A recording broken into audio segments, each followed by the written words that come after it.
It's Glitter Bite for Ami Out TV. We're jumping right into school scandals in Ghana, then going on to SA to find out how Karma is kicking xenophobia. Then let's talk about this gorgeous new player in Nigeria that is making the internet go crazy. Then we're going to end it with a beautiful story of family from Cape Verde. Keep it locked.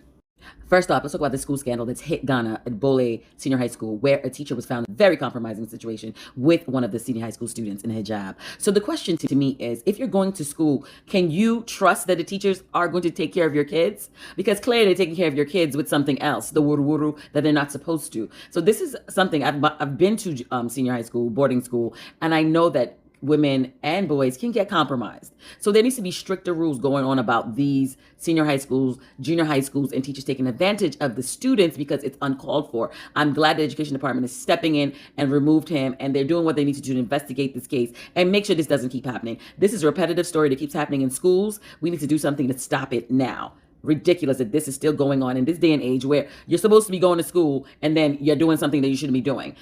Moving on to South Africa, we heard that a lot of entertainers are not getting their bookings or getting bookings canceled because they're pushing Africans out of South Africa due to xenophobia, which is karma. Then moving on, transportation is not getting a lot of clients because people have been kicked out of South Africa and have left because of dangers and because of xenophobia. Then finding out that the funding for HIV/AIDS has been stripped from South Africa when their HIV/AIDS rates are 7 to 8 million people are infected and there would be no care.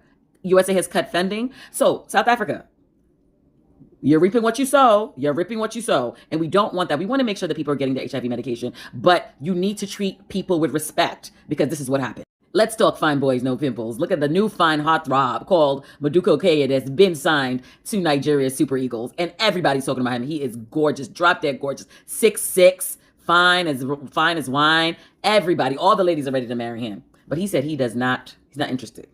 He's not interested. He's here to play ball. He ain't here to be fraternizing with y'all, okay? So leave him alone. Let him focus on his sport so that we could be in the World Cup next year, okay? Professionally, you have to keep things apart, you know. You cannot combine sports with too much women and stuff, you know. So, but it has always been part of me, let me say, because they were always a little bit crazy about me, and yeah, but I don't really pay too much attention about it. I appreciate it, but.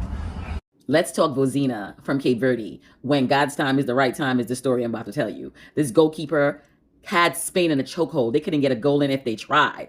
And then his story went viral, meaning he went from 50K followers to almost 10 million followers in almost a day and a half. It was crazy. And then we found out his story that his mother could not be there to watch him play at the World Cup, something that they've been waiting years for. And then the internet got busy and then the USA gave her visa and she's here to watch him play. Can you imagine? This is a story of when God's time is the right time. Sometimes we're always complaining, but God's time is the right time. And when it's time for you to be in the front of the line, you will be on the front of the line. It's Glitter for Ami Out TV. Make sure you keep it locked and follow, like, comment, tell me what